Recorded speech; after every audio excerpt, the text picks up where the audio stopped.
Robert Plank Show, episode 383, 10x Travel Hacks. Travel at a discount or for free using manufactured spending, churning, credit card rewards, and travel points with Bryce Conway.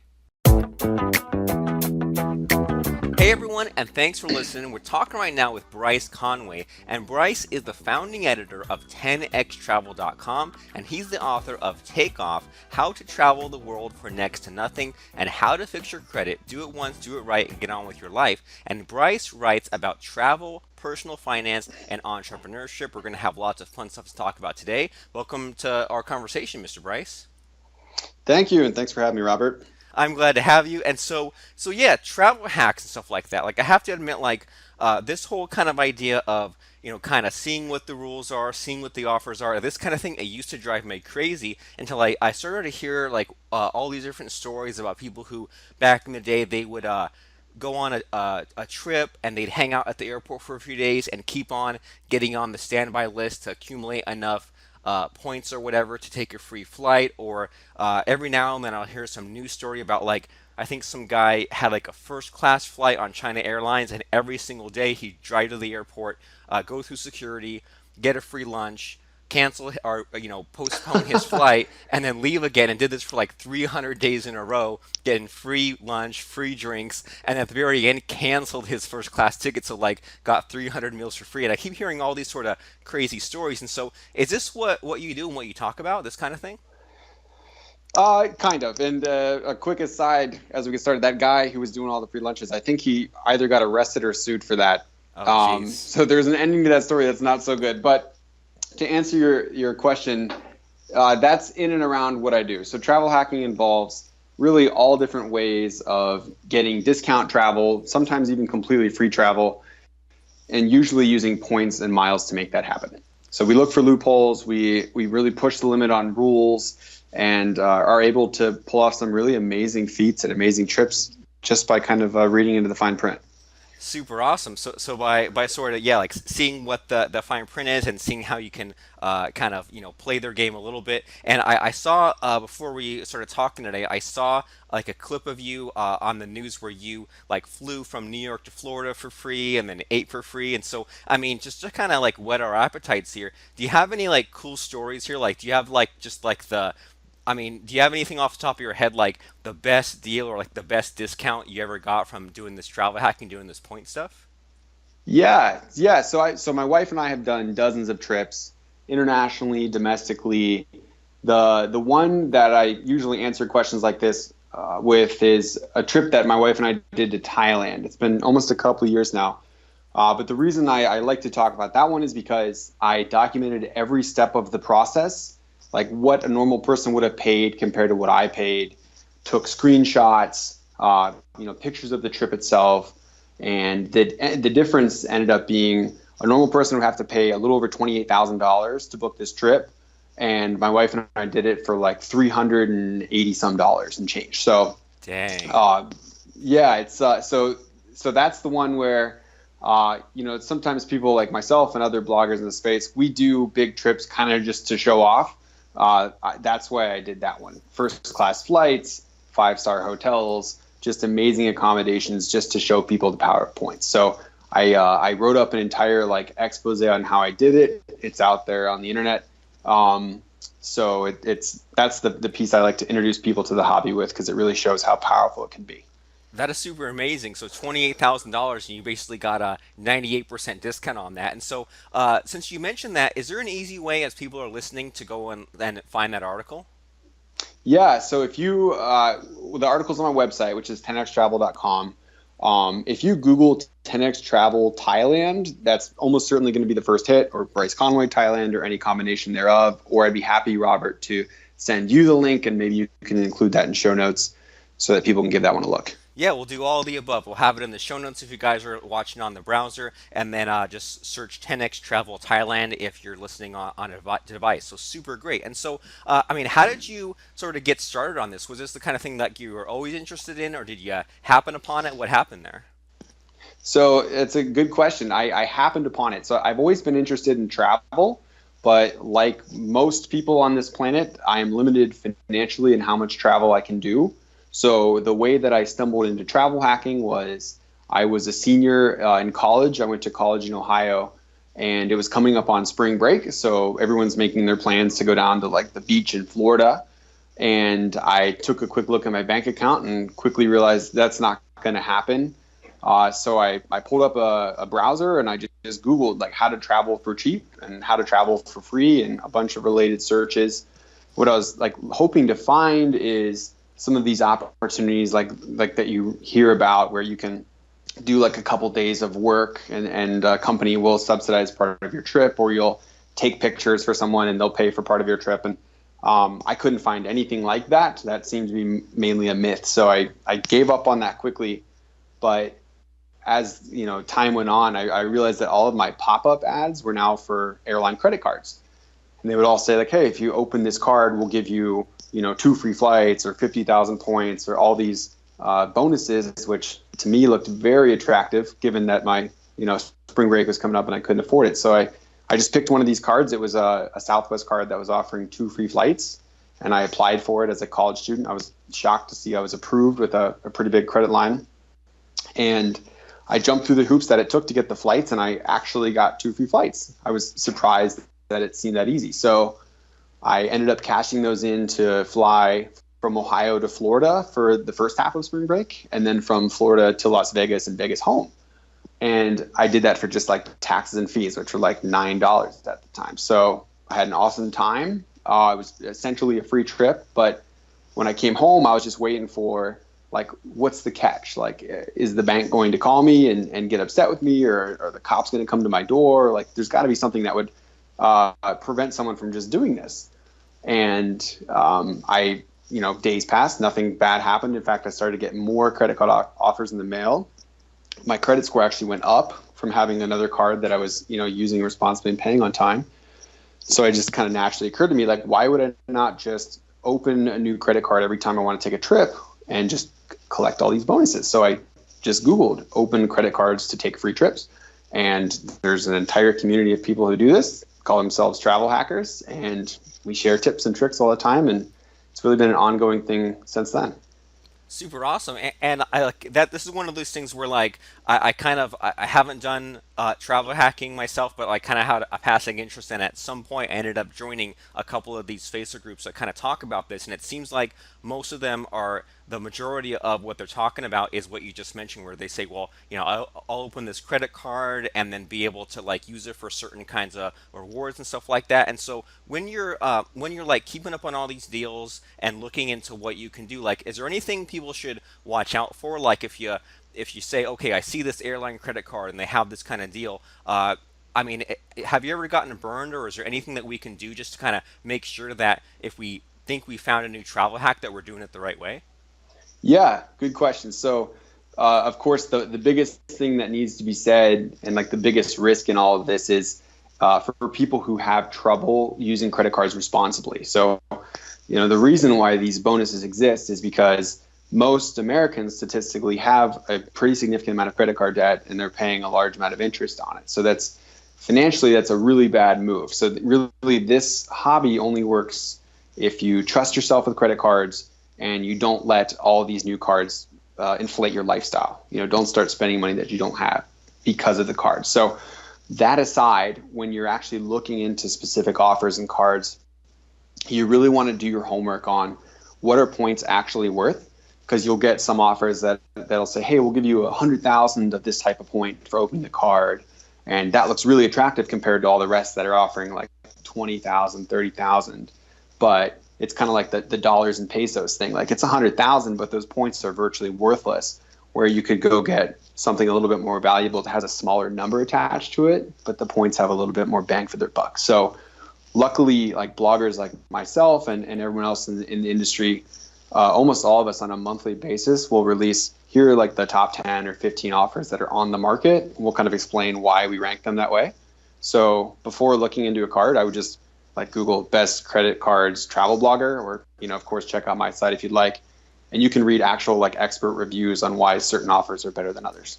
Super awesome. I mean, right there, I had no idea that sort of resource existed as far as ranking the offers. Like I said, like I'd only kind of heard just little stories and anecdotes here and there. So super great. And so 10xtravel.com, is that the place for people to sort of find lists like that and see what you're up to? Yeah, we update a list once a month. We have a private Facebook group with about 8,000 people in it now. They just share stories and help each other with trips, and you'll find that this entire community, not just like my site and my readers, but all of us are. It's very much a team effort. We kind of feel like we found these loopholes and we're exploiting a system that's very lucrative for everyone involved. So you'll find people in this hobby to be very helpful and accommodating. Okay, cool. And is there any sort of downside to some of this stuff? Because you mentioned in there that you open up a credit card to take advantage of the offer, and then I saw from that news clip you had like 50 different credit cards you were kind of shuffling through. And so, I mean, is that and you mentioned there that your credit score went up, but is there any sort of problem with opening these cards, or do you recommend that people open a card and then wait a while and then shut it down or leave it open, or like when you mention if you want to go on a trip, open a new credit card, it seems like after a handful of times of doing that, it seems like that's not really sustainable. So am I right there? Am I wrong there? I mean, what's the Yeah. status? So, well, we'll tackle the sustainable question first. So, the good news is you can get most credit cards multiple times with generally like 1 to 2 years between having had the card before. So, in theory, there's no end to this. Like, I've had most major credit cards at this point like 4 and 5 times. So you don't like run out of cards. Now, in terms of downsides, we'll talk about the credit side of it first and credit scoring, because that's one of the biggest things that kind of scares people away from the hobby. Your credit score is almost certainly going to improve by opening more cards and using them responsibly. Of course, the emphasis there and what I mentioned earlier, use them responsibly. Don't change your lifestyle at all, which is much easier said than done. But you really have to be detail oriented in when did you open these cards, make sure that you close them, and don't run into a situation where you toss a card in your sock drawer, you forget about it, and maybe it has a charge on there you forgot about. You're missing payments every month without even knowing it. That's where you can get in trouble. So as long as you're detail oriented enough to pay attention to what cards you have open, when your payment due dates and such come up, then you're going to be just fine. But just take it slow. Make sure you're comfortable with the new credit to your name. And only go as far as you're comfortable. People like myself, we're the 1% of the 1% who are opening 30, 40 credit cards a year. Most of my readers will do 3 to 5 cards a year. That's like every other month. Easily gets them 3 to 4 trips a year, domestically, a couple of international trips maybe, without taking it entirely to the extreme.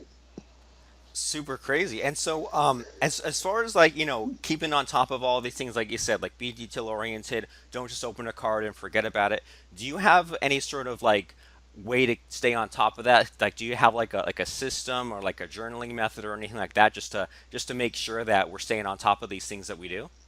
Yes, actually. So I built a custom spreadsheet that you can get at my website, 10xtravel.com, that has slots for like when you open a card and put in the date that you opened it, it will automatically populate and remind you when you should consider closing the card. You can put in information and store it like passwords and websites that you need to visit. And I recommend people use either that or build your own if you like, some sort of like tracking system so you don't forget about cards. But the other good news is that there's free websites out there that'll do it for you. Sites like Credit Karma that you've probably seen ads for.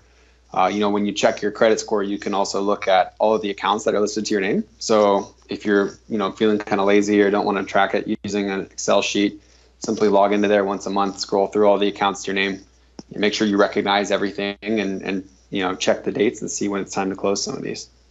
Super cool. I had no. I mean, I think like you said, like I think I've probably seen banner ads for that kind of thing, but I didn't know that it was just like an all-in-one kind of dashboard to see all your credit cards and see all your stuff. So Credit Karma, really good resource right there. And so people, if people are hearing about travel hacks and all this kind of stuff, I mean, what do you recommend is the starting point? Should someone do what you did and say, okay, I have a vacation coming up, I should try to travel hack everything, or do you recommend people like start on like a international trip or a small trip? Like what, like where, if someone is sort of hearing about this travel hack thing and they want to start taking some action, like what do you think is the best path for someone to start taking advantage of this?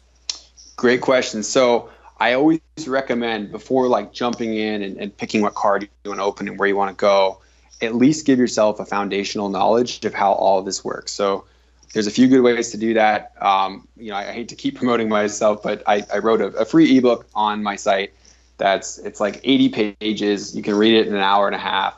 It explains kind of all the basics. So that's a good option. Or the community really hangs out in a couple of places. The first, there's a subreddit called Churning, which we always joke is funny. Most people would look at it and they're like, what does it have to do with like credit cards? Is it like churning butter? But if you just subscribe to that subreddit, if you're a Redditor, and I call it just float with the tide, like just watch what people do and why they do it. If you just read like comments and trip reports, you'll eventually start to put pieces together. The second one is a website called Flyer Talk. This one is a little bit more advanced. So if you join being completely new to this, a lot of it will go over your head at first. But again, just kind of float and watch like what people do. And like I said, people are generally pretty friendly in the hobby. And when you can read like particular trip reports, which myself and a lot of other bloggers share, where it actually breaks down, here's how this family of four travel hacked a trip to Disney World, like the exact points and cards they used. You can kind of see those puzzle pieces fit together.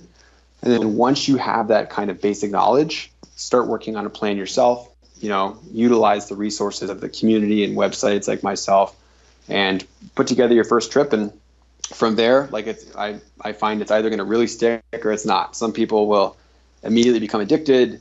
They'll be like, okay, how can I take this to the next level? Some people are like, that's cool. I saved a few bucks, but this isn't for me. But just giving it that shot really is the best recommendation I can make. Yeah, I mean, at the very least, you're trying something different, right? And so I really like that advice of just kind of jumping in and just reading the reports or reading what people are talking about, just so that when the small details change, but then the strategy or the thought process kind of remains the same. And so yeah, just to make sure that everyone knows what you're talking about, Reddit.com, reddit.com is a place where there's a bunch of different message boards. So if you guys search Reddit churning in Google, you can probably find it. And then Flyer Talk, and then you mentioned that free ebook. So is there an easy way for people to find that on your site too? Yeah, actually, if you go to 10xtravel.com on the right side, you'll see a picture of it, or there's a page there called Free Tools. You just drop your email in. Once you join the mailing list, we send you the book, that Excel sheet that I mentioned, and then we have like a step-by-step process on like, here's how to get started. So it's designed to take someone who's like, what's travel hacking, through like, oh, okay, I'm ready to get going with this, and here's all the resources to help you. Super awesome. So 10xtravel.com and find that free tools section. And the thing that sort of sticks out with me about some of this travel hack stuff is you always hear that, some airline credit card will have some promotion and then they'll take it off the market, or even again, going back to your appearance on the news, they kind of made a little bit of a mention there that some of the travel hacking is going away, some of the loopholes are closed as people like share it more. So I mean, how fast do these sorts of things change? I mean, is it like if someone's talking about a certain plan this month, next month, will that offer be gone? Or like, I mean, how fast paced is this stuff? Good question. So when you start to get to the really like extreme ends of it, like I was mentioning what I do before, things can move pretty quick. And that's when you start really hitting loopholes that are not designed to be there. Like, for example, I'll give you one that's now gone, but one of the better hacks you used to be able to do. So one example of loopholes that close real fast is Bank of America. It was well known that they would only pull your credit once per day, but they would approve you for 5, sometimes even 10 credit cards. So what people would do is we would apply for 10 of the same credit card the same day, and Bank of America's systems weren't fast enough to realize what we were doing. So they'd only pull your credit once, which of course a very minimal impact to your score, but you'd get 10 cards and 10 bonuses out of that. Oh, wow. So that was all the rage for a while. Like there were people who in one day of credit card applications would earn enough points to fly 2 people like first class to Asia. So yeah, things like that will close fast. But in terms of like the general concept, there's always going to be bonuses for credit cards because of what we talked about earlier, because there's people who are going to chase that bonus and end up overspending and going into debt. So as long as that kind of system is set up, there's going to be room for people like us who are essentially have learned how to steal bait out of traps.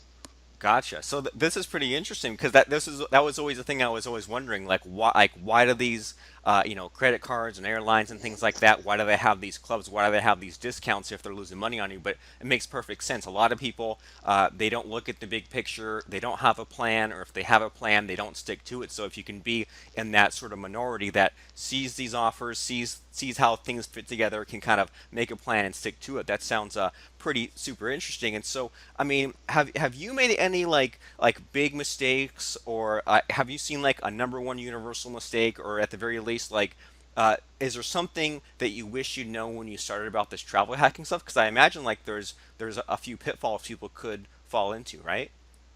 Yeah, I think there's not a lot of mistakes that I see made that are just like absolutely critical, like, really hurt you financially. The good news about this hobby is that because you're earning like all of these points and miles essentially for free, even if you like completely screw up and let's say you let a bunch of points expire or something, like worst case scenario, you're just back to where you started. It's all house money. Um, but in terms of like the biggest mistake I see people make frequently, I think it's like using points for egregiously bad valuations. And what I mean by that is, say you get like 50,000 points with American Airlines, for example. You put those in the hands of someone who's very experienced with points. They'll show you how you could potentially parlay those into like a round trip flight to Europe or a first class one-way flight to Asia, for example. But the average person will burn those flying economy from Cleveland to Chicago in round trip. So people don't realize the huge upside of the points that they have, and they end up cashing them in for really, really bad redemptions. So if you just do a little bit of research on like places like we discussed earlier, like Reddit Churning or my site or any similar sites to mine, we have guides and resources to help you get the most out of your points. But we find that people have a hard time not just jumping for the first thing that they see with them. And it's almost like in an arcade watching someone cash in a ton of tickets for one big Tootsie Roll. You're like, oh, you could have gotten something so much better. Right, and it reminds me of like when you go to the casinos at the slot machines, they tell you what the payouts are, and it's like they say you have to play the maximum amount to get the maximum payout, even though Right. it seems sort of counterintuitive, or it seems like, oh, I'll just kind of play the small thing, I'll play it safe. But it's like if the system is designed so that if the people who aren't paying attention lose, then be the person that sort of pays attention and looks at the whole entire thing. So I mean, super eye-opening stuff here. I mean, I think this is sort of interesting and funny at the same time, because some of the ridiculous things that you've said here that some people are able to get. So I mean, this is a lot of cool, interesting stuff to think about. And everyone should go to 10xtravel.com to look into what you need to do in order to get these points, to have your free trips, to kind of like hack the travel system, especially because there's a few things to do right, and some people are doing some sort of crazy stuff, so you have to sort of stay on it. And so, is there any other place that you recommend people going after listening today other than 10xtravel.com, or is that the place to be? So, I'm biased, of course. That's, in my opinion, the best place to start. We built it for that. But if I were to recommend a second, I would highly recommend subscribing to that Reddit churning page. And then even if you're not like thinking about travel hacking, you're just going through life, you'll kind of see it pop up every now and then as a reminder, like, hey, you should give this a shot. It can be life changing for a lot of people.